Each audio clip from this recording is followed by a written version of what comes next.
the talk you're about to see is TSA luggage locks, details, flaws, and making the best of a bad lock. My name is Adrian Crenshaw. I run IronGeek.com. Anybody ever visited? Yay! I have an interest in InfoSec education, but I don't know everything. I'm just a geek with time on my hands. If I get something wrong, let me know. I'm also a senior information security consultant for TrustedSec and a co-founder of DerbyCon up in Louisville, Kentucky. First of all, a few thanks to some people. As I started doing this research, a lot of people were really helpful. They helped me find pictures. They helped me find more locks. I should have added JGore to this particular list, now that I think about it. But Doc Sim's been doing help with a lot of the research. David Alden pointed me to some things. Lady Merlin was one of the first people I really started publicizing some pictures that are out there. Not that you actually need the pictures. Johnny Christmas has been doing a lot of work on 3D printed keys. I have no idea how to pronounce Xylitol. Xylitol? Yeah, he's was the first person to even put out 3D printed keys at all. When I talk to CA, he was also helpful with finding some pictures. And of course, Darcy, my lock mentor. So, first of all, why this talk? Well, I'll say why not this talk. Yes, they are easy to generally wake and pick open. TSA locks are, for the most part, not exactly high security locks. Most of them are pretty easy to get into. However, not all of them necessarily are. We'll get into that in a bit. And yes, there's always open baggage. For instance, the classic trick of taking a pin, and if it's a zipper lock or a zipper closure, you just put it into the zipper, break the zipper apart, reach in and get what you want, and then pull the tied together zipper pulls and just zip the bag back up. But I also was interested in doing this just from it was most of a technical challenge. While a lot of people know that these TSA locks are crap, you don't see much talk about it in the public, at least not until recently. Some people have this false sense of security that these locks actually provide, well, any real security. I've never seen a talk done on them before. It's also mostly just an interesting technical challenge to try to make the keys for myself. And yeah, I'm going to open up a box here in a bit to get some stuff.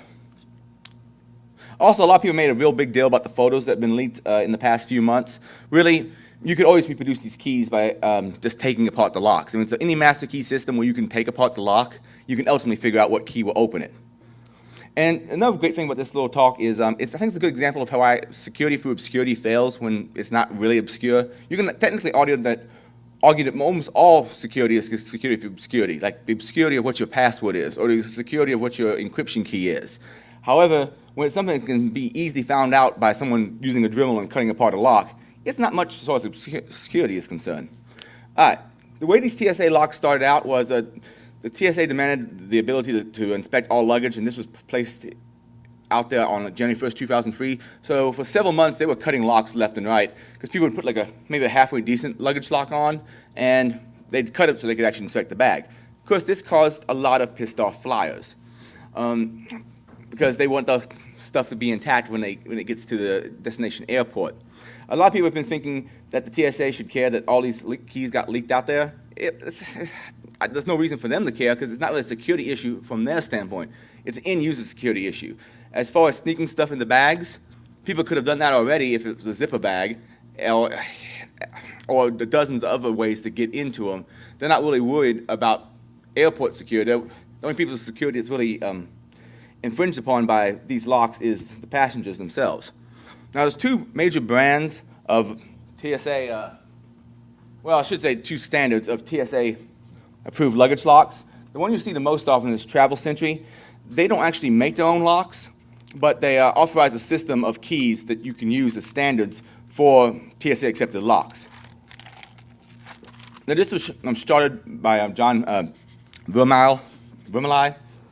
He used to be a luggage consultant. I think he used to be also a luggage operator in charge at some airports, and then he, over time, became a consultant for airports and airlines, and eventually for the TSA. And since like the 70s, different luggage handlers had known that a certain set of keys would open up most luggage locks. They had a set of, 20 to 50 keys that would get them to a whole bunch of different brands of luggage locks. And this has been around for a long time. There's also Safe Skies. That was developed by David Trop. And Safe Skies has 2 patents on how to make, how they want to produce these luggage locks. And they have, well, there's been some lawsuits between these two. And these people seem to manufacture their own locks on their own brand.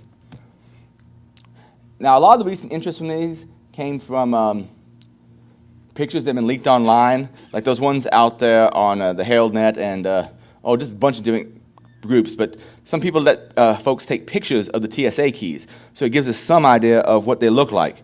This 006 looks like it's been greatly deformed, like someone bent it. But having just a picture of it gives you some information, if you can get scaling right, about what the key cuts are. There was a lot of news a while back about people taking photos of keys and then sending them to online key makers to get keys duplicated. Not so easy with the TSA keys because they won't necessarily have the right key blank. If you take a picture of someone's like quick set key, you can easily get that sent to a key manufacturer and get one produced. These, well, if you don't have the right key blank, you can't easily get it produced. Here's another good picture of the TSA key set. And if anybody's interested in looking at patents in these various TSA keyways, they're out there. But the core idea is essentially you have your own key or you have a combination that you use for opening the lock, and the TSA has a master key that they can get into your lock and inspect all your stuff so you can see there's no bombs or whatever in there. As far as designers are concerned, I got a lot of this information. Oh, I'm trying to think of the gentleman's name who actually wrote the article now. It's escaping me at the moment.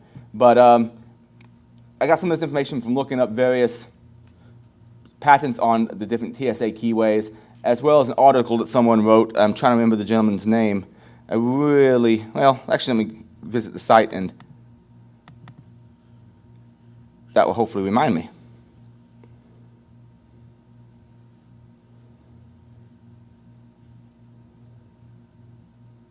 Great, now I'm not finding his... That's embarrassing. I'm finding his name on here.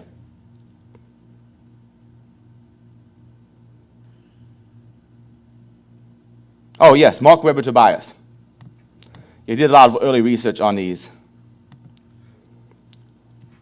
Anyway, the functionality, you have several different ways you can get into these locks. Some are, most of the ones you're going to find have two systems of locking. One is going to be the combination itself, and the other is going to be a key for getting into it. And so you'll see a lot of dial locks like the one you see right here. And at the bottom of them, there will be a little designation for what kind of keyway it is. And that, sorry to anybody who happens to be epileptic in the crowd. Okay. Anyway. Mm-hmm. Yep. Now it does this thing sometimes, unfortunately. But now it gets better, but as soon as I move something in front of it. Anyway, you see that? It's a TSA 005 lock. So they know which particular key to try to open it with. And I'm going to see, quit QuickTime Player. Let me see if I restart QuickTime Player, if I can actually make it function somewhat better.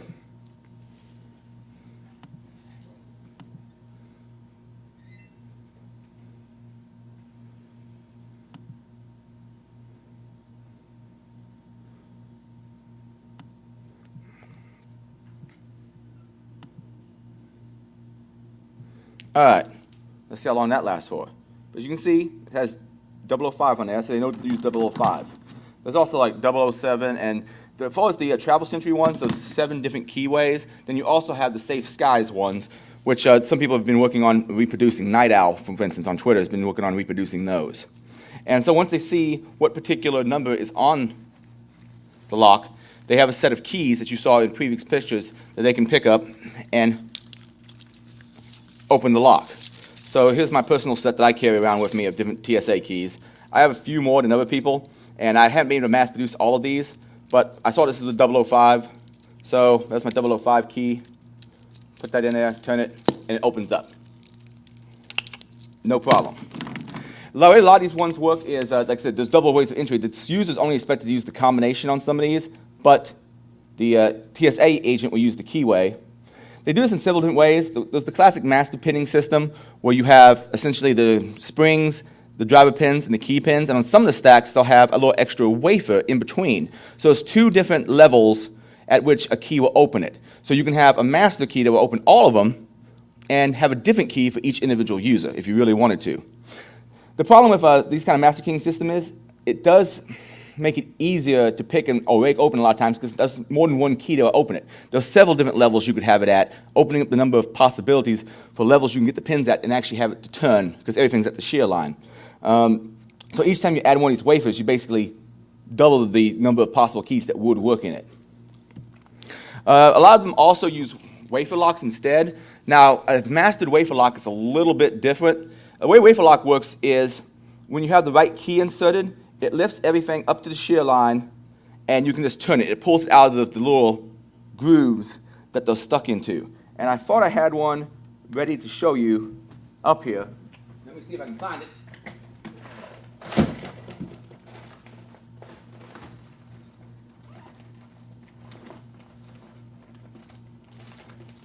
Did I happen to leave any locks back there on that table? Okay. All right, here is an example. This is one I actually took apart, and you can see the wafers in it. Now this one's meant for the user to just open up with the combination. But in my case, since I have the keys for it now, and I'll explain about how these are made in a bit,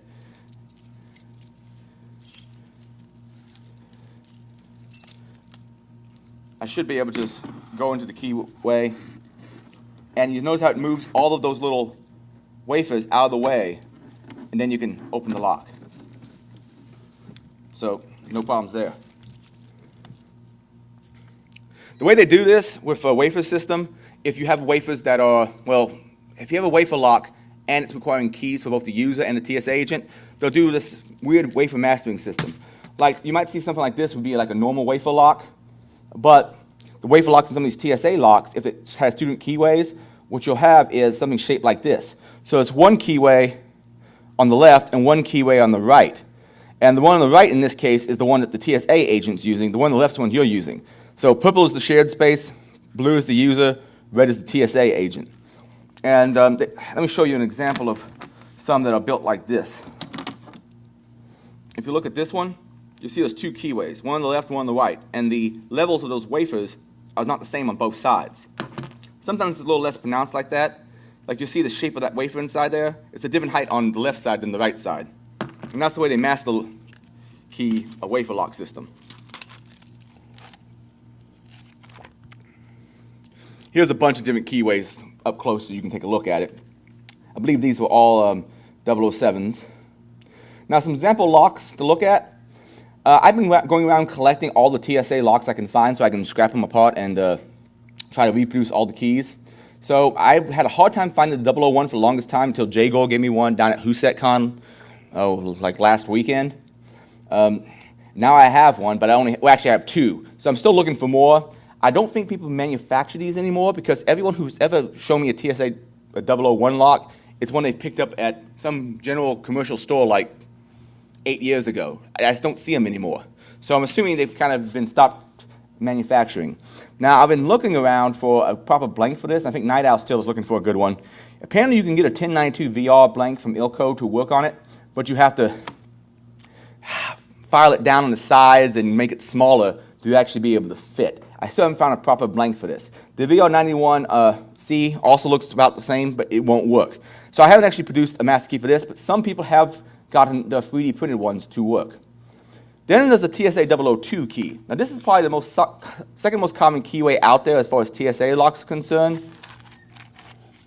And there's a couple good blanks out there for it. Most of the ones I've been producing, I'm using Ilco 1611Rs, but I'm thinking the JMA FCS 1D may be a better one. So that may be what I'll switch to. I need to take apart some more locks in practice, but I'll actually have some 002 locks to hand out for questions at the end of the talk. There's a TSA 003 lock. It has this weird pyramid shape. And they're usually pretty easy to rake open in some cases if you can tension them right. But you don't see them too often. There's a 004, and the 004 is, well, quite frankly, pathetic. Let me show you 004. And, of course, it's back to doing the epileptic problem. Okay, you see the 004 there.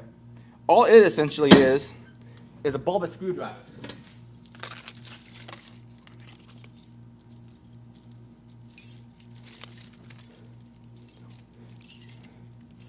This would be a perfectly functional key for it. And you see it basically just looks like a little bulbous screwdriver. You open it up, and this swings open, and then you can lock it back. Now in this one, you notice there's this little red flag that popped up as well. A lot of these TSA locks, well, quite a few at least, have alert systems to let you know someone's been in your bag. Now, if a TSA agent gets in your bag, generally speaking, what they're supposed to do is they're going to leave behind a little piece of paper saying that they were in there. Though they don't necessarily, some people are worried that they may not always do that, so they want to know that someone getting in my baggage.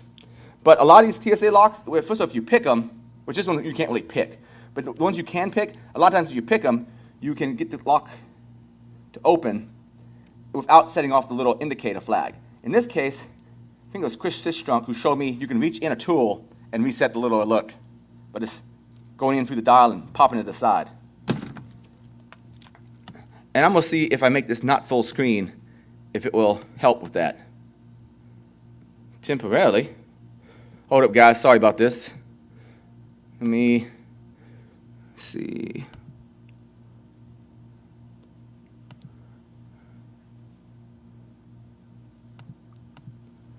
Not the FaceTime camera. It's not seeing the other device.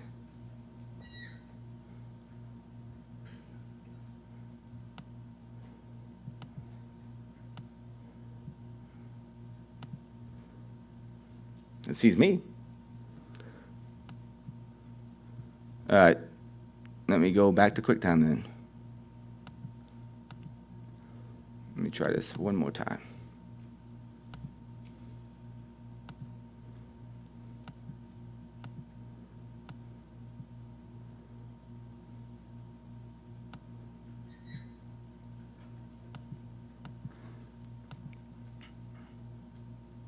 All right, we'll go ahead and forgo that for the time being, and we'll just work with it as it is.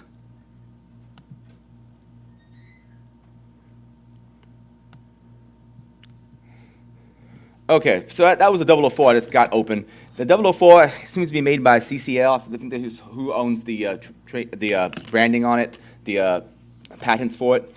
But it's like super simple. Essentially, it's just a little turning tool. You can sometimes open it with a simple ball pick, just this little ball pick in your pick set, and it'll open up.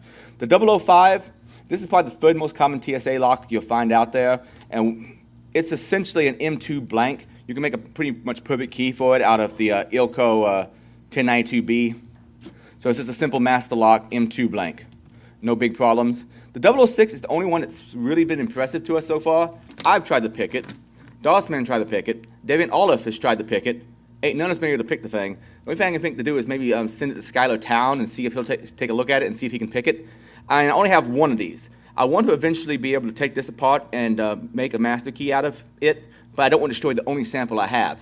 You only see these things usually in high-end luggage, like ones from a Rimowa or a Proteca.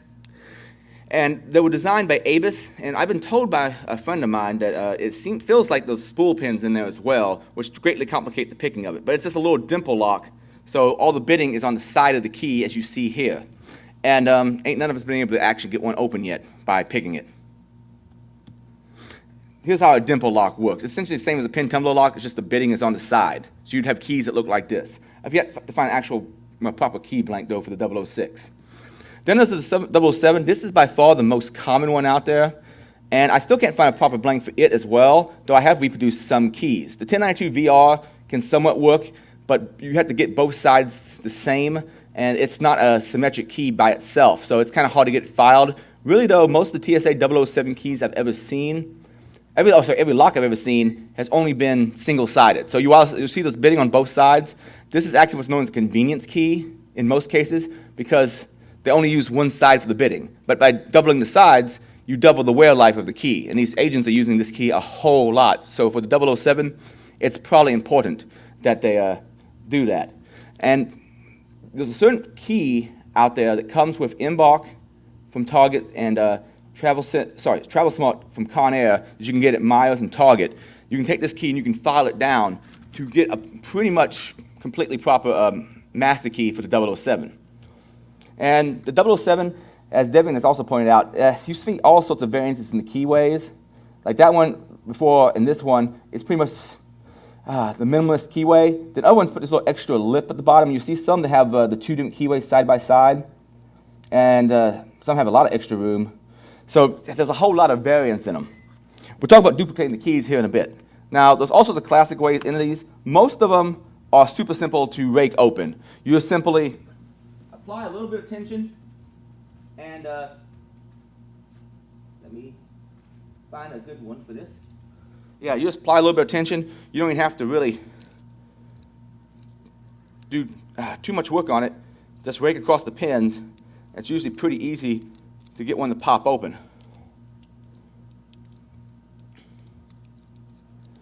The thing is knowing which way to do it, because a lot of these ones will open up counterclockwise instead of clockwise. So there's the raking technique. You just simply go in and rake until it opens up, which isn't a big deal. But there's other ways into these as well. Bumping attacks probably won't work on most of these, because most of these locks are wafer locks. And bumping is hit and miss to begin with. But bumping probably won't work on most of these locks because very small and they're using wafers, which you really can't bump.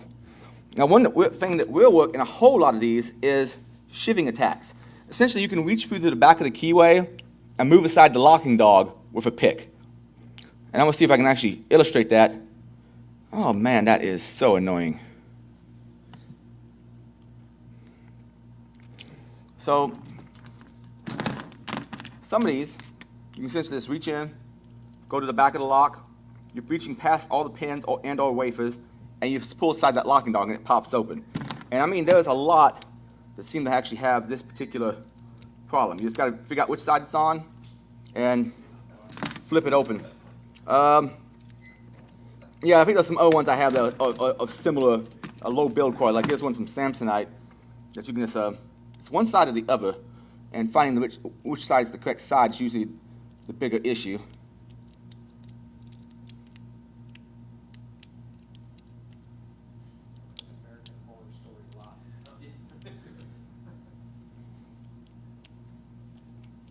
Anyway, I'm having a hard time finding the exact point, and I may be better off with a different pick. I can reach to the back of it. But you can see a lot of these ones, you can do that too, and it'll just pop open real quick. What happened to my slides? Now, with ones with ball bearings, you can't do this. Like there are some TSA locks that use ball bearings instead of a locking dog. Shimming, most of the TSA keys, TSA locks are too thin for you to be able to actually get in and put a shim in there. I mean, I'm talking about loose tolerances, but we're still talking about a very small lock. And also those ones like the Master Lock 4630Q. And yeah, it uses a little ball bearing, so you wouldn't be able to shim it anyway. There's also things like jigglers. Like I have a set of 13 coffin keys from Sparrow, and I've had great luck using them to essentially jimmy open a TSA lock, but just sticking it in and wiggling it, and eventually pop it open. There's also the technique of decoding. And the way decoding works is you take a decoding knife, and hopefully this will be the last time I'll try to use this really flaky video system here. I'm looking for my decoding knife. And I'm not going to go through the entire process of decoding because it takes a little bit of time. But what you'll do with decoding is you'll reach into the lock with the decoding knife, and you'll feel for irregularities. And when you find an irregularity, you like feel for it, feel for it, feel for it, and it'll be a little thing, a little notch that drops into. When you find that, you stop there, then you go to the next one. Feel that for that same notch. Line all the notches up, and then turn the dials equally every single time. So it reduces your combinations, in the case of this one, from like 1,000 different combinations to 10. Because you can just sit there and decode them. And a lot of them are susceptible to that if you want to take the time. But really, you could rake one of these things open in a lot less time than that. Dropping a lot of stuff.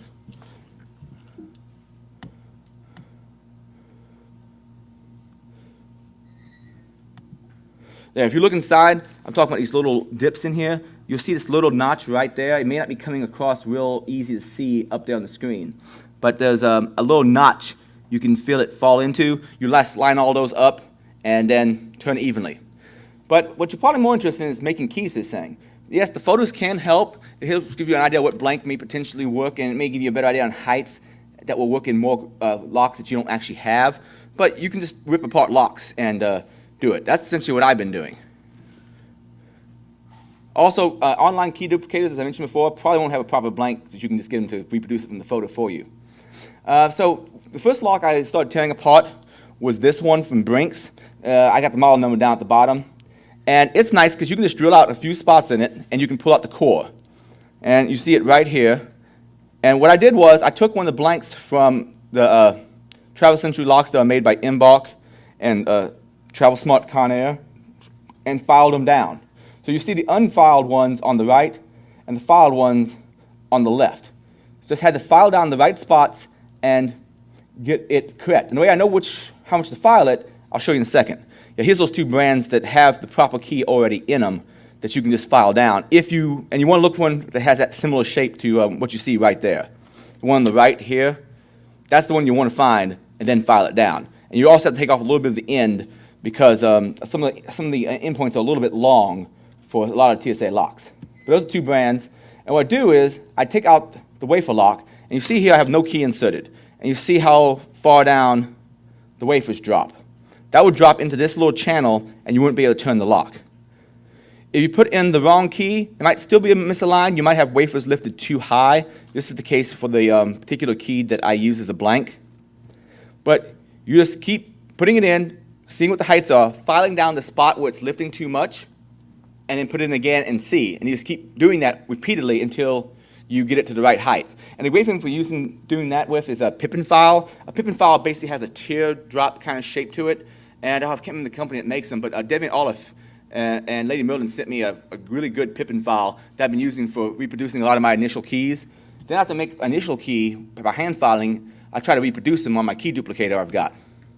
There's also people who have done all sorts of 3D printing work.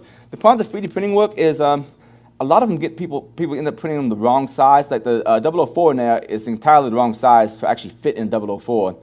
I think the 007 that people have been 3D printing has largely worked. I think in a lot of cases when people actually do get a lock picked or opened from one of the 3D printed keys, it's almost happenstance because the tolerances in so many of these locks is very, very loose.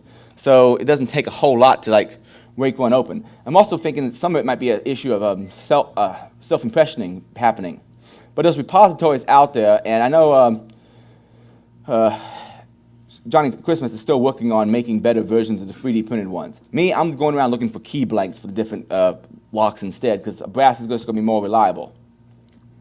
The ones I've reproduced so far, I have a 7, 4 is super easy, a 2, 3 I haven't made yet, and of course a lot of 7s. That's most of the ones I have. The ones I have around for giving people, I have a bunch of 2s and 5s that are ready to go because I found really good blanks for those. Now some random stuff. I've noticed on some of the packages there's a key code, and on this particular key, it always starts with a 0. Every single package started with a 0 that looks like it wasn't printed on the same printer. So if you look at the TSA 007 key, you'll notice that it doesn't look like it has any cut at the very front part of the key. So there is some kind of key coding to it. I mean, there's different standards for key coding as far as you can say for a master lock M2, give me a cut of a 1 cut, a 2 cut, a 3 cut, and so forth. But I'm not sure what standard these ones are following it. I need to figure that out. I'm still trying to find a proper key blank for a 007. So if anybody can help with that, I'd appreciate it. The Keyway shape looks like that, and I can show you some examples, but I just cannot find a proper key blank that's small enough. There's certain Ford keys that look the same shape, but they're way too fat. That 1092 VR is close, but it's got a little lip here at the bottom that you have to shave off. Now, what I'd be thinking about doing is just making a bunch of single-sided 007 since you don't really need both sides, because that'd be easier to trim up. But yeah, I haven't found a proper blank for it as of yet. Here's a couple of catalogs I've been going through to actually find a blank. Also, as far as law is concerned, I've seen someone say it's illegal to replicate these keys. Okay, there are certain laws out there that people are pointing me to that it's illegal to reproduce certain types of keys, like certain mailbox locks. There's laws out there that keep you doing it, and DoD locks. But I haven't found anything that actually says TSA locks are illegal to duplicate, despite the fact what TSA keys are illegal to duplicate, despite what they may say at Travel Sentry. Now, in some cases, some keys are protected by patents, but since I'm finding commercial blanks that work, Obviously, the Keyway is not patented. What some of these lock companies will do, they'll patent the Keyway and say no one else can produce this style shape of key for so many years. And that's the way they ensure some kind of security. But I'm finding key blanks out there by default that are close enough to work just fine. Also, occasionally I do a little trolling online about keys, so I'll just read this one off to you. I asked Master Lock, I want to duplicate the key for my 4683Q luggage lock. Which blank do I tell the locksmith to use? Thanks. And they say, to maintain integrity of TSA oversight of the TSA accepted system, dupe keys unavailable on TSA locks. Sorry. Not so much since I've produced my own 007s before, no problem.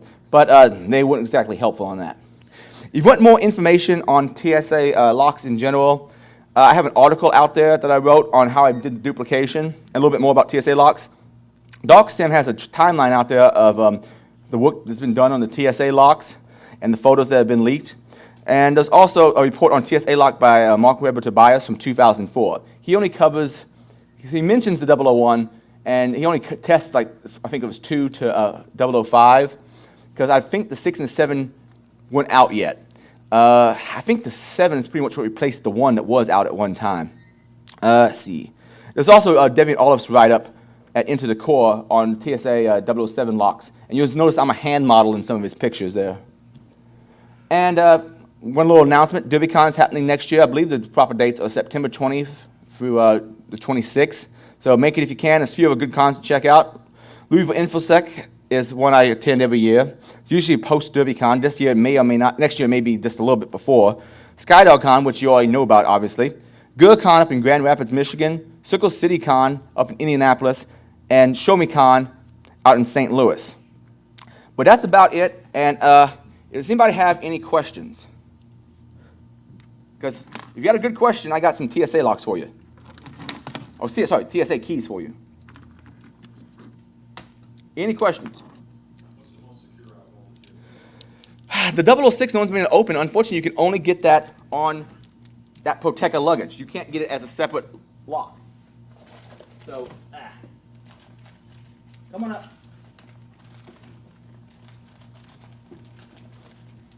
Now I'm trying to find the one that's duplicated. Yep. Take one of each and test it in. Test it in these locks.